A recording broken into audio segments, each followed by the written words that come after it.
Buenos días, Ecomundo, ojalá 4RD, lunes 6 de febrero.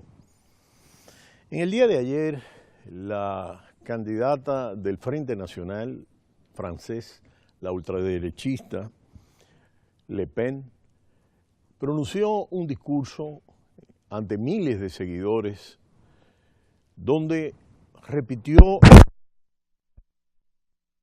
la palabra patria, patriotismo, pueblo, extranjero.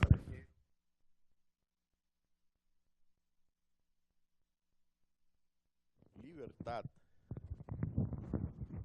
Elementos que han estado formando parte de todo este discurso que se ha venido propiciando en los últimos tiempos, sobre todo en relación al Brexit y en relación a las elecciones norteamericanas.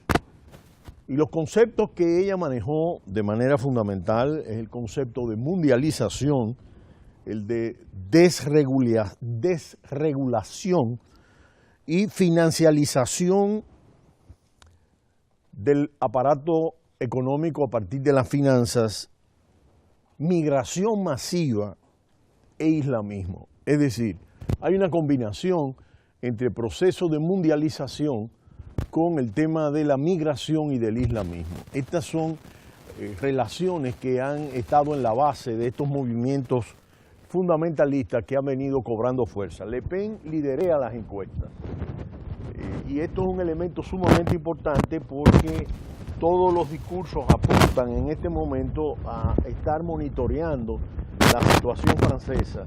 Y aunque comentábamos en Ecomundo que algunas agencias de calificación no veían a Le Pen ganando en una segunda vuelta, sin embargo, mantiene un discurso firme y de atención dentro de la población.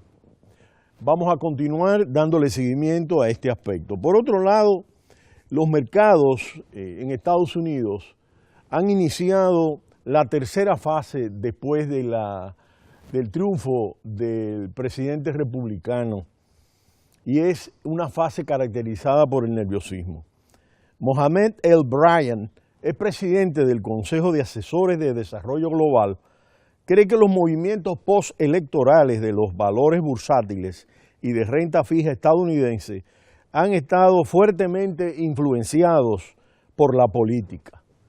Primero subieron con fuerza para detenerse poco después en una fase de consolidación. Ahora los mercados han entrado en un periodo de mayor volatilidad, respaldados por una lucha entre las expectativas de políticas reflacionarias con un conjunto de acciones dirigidas a incrementar la demanda y la creación de empleos y el riesgo de caer en un periodo de estanflación, donde se produce un crecimiento de la inflación con un estancamiento de la economía. En la fase 1, los mercados se tornaron eufóricos. Esta fase eufórica de los mercados comenzó a primera hora luego del 8 de noviembre, cuando el presidente electo dio su primer discurso. Esta fase duró hasta mediados de diciembre. Las declaraciones del presidente electo en el Hotel Hilton fueron conciliadoras en el tono y estuvieron notoriamente a favor de políticas pro crecimiento. Estas declaraciones del presidente electo republicano calmaron los mercados que habían estado preocupados por la retórica de su campaña, en especial cuando se trataba de la imposición de aranceles sobre China y México, el desmantelamiento del Tratado de Libre Comercio y la cancelación de acuerdos como el Transpacífico y de acuerdos bilaterales. Comenzó lo que resultó ser una impresionante subida del mercado y registró cifras récord para los índices principales de Wall Street. La primera fase fue alimentada por las expectativas de que el presidente y las mayorías republicanas en ambas cámaras del Congreso trabajarían de forma constructiva para liberar el importante potencial de la economía estadounidense. Los mercados interiorizaron las expectativas de crecimiento e inflación provocadas por las medidas políticas y su repercusión en forma de mayores ingresos corporativos y un mayor poder de fijación de precios.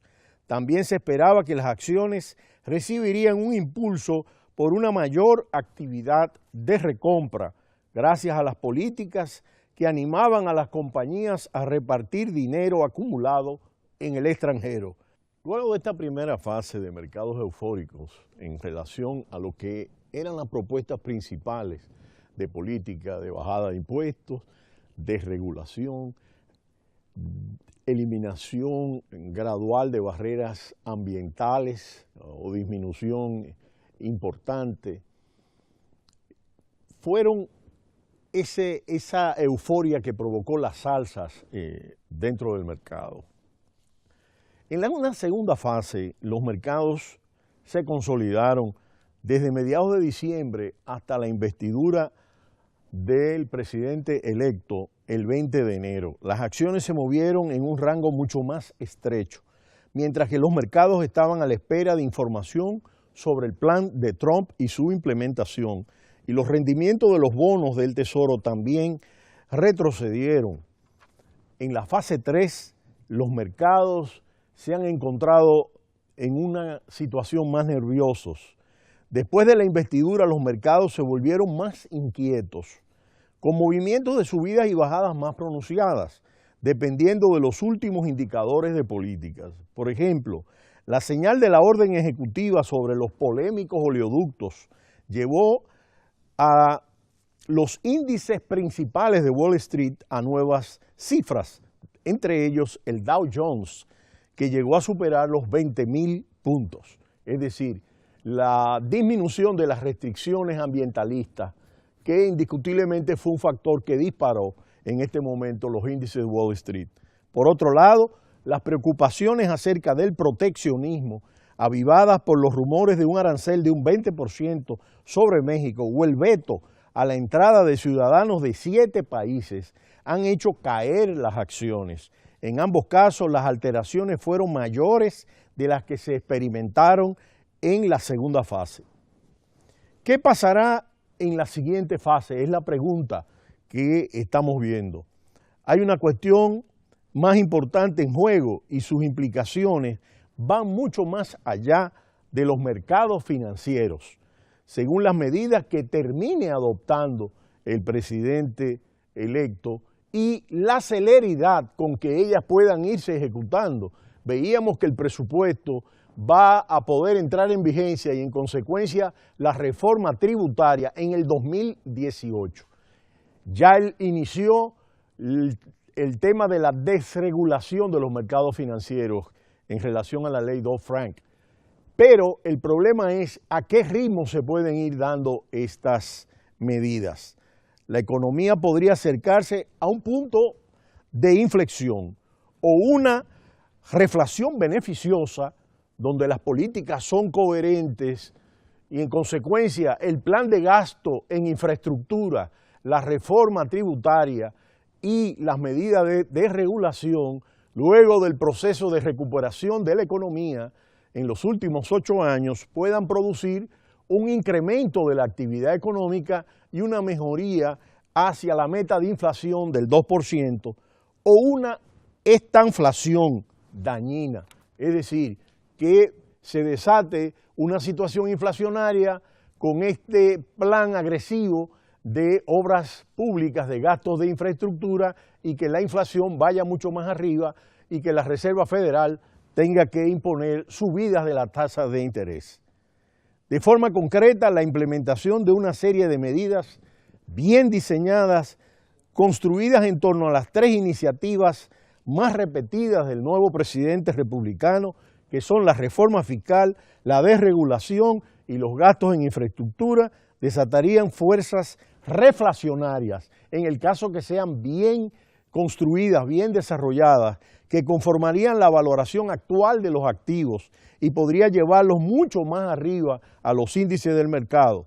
Si el resto del mundo también mejora su conjunto de políticas, lo cual hemos estado viendo que entrando el 2017 hay una mejoría en las principales economías globales, como hemos estado presentando en Ecomundo a través de los indicadores de IHS Markit. Pero si los Estados Unidos cayese en el proteccionismo y las guerras comerciales, los mercados perderían gran parte de sus recientes ganancias y quizá incluso podrían registrar una caída mucho mayor. A donde vayan los mercados a partir de aquí es, por tanto, una cuestión de políticas más que cualquier otra cosa.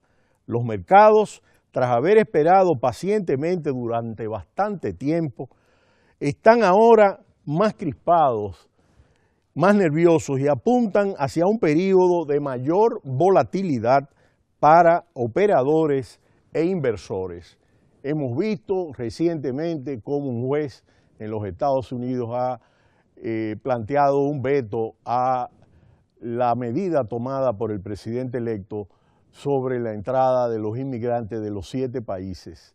Aunque la Casa Blanca va a apelar, este veto de inmediato levantó las prohibiciones a estos 7 países, lo que implica que en este periodo, en función de la política y de la coherencia de las medidas de política económica, podemos tener 2 alternativas: o un crecimiento económico, que es lo que se ve en el corto plazo, alimentada por las políticas económicas que él ha estado planteando, o si la situación de las políticas se retrasa y se genera una tensión adicional, pues esto puede ahuyentar a los mercados y puede constituirse en un factor negativo. Y si el gasto de infraestructura es demasiado elevado y la reforma tributaria todavía no ha llegado, esto podría desatar presiones inflacionarias que pudiesen afectar el desenvolvimiento económico. Pero vamos a continuar analizando todos estos detalles de la economía norteamericana, de la situación de la economía inglesa y de la economía de la Unión Europea, japonesa y China, que en este momento crucial de la historia económica son determinantes para ver cuáles van a ser las tendencias recientes de la economía global. Pero será hasta mañana cuando volveremos en Ecomundo, ojalá 4RD. No le cambie, cita cultural.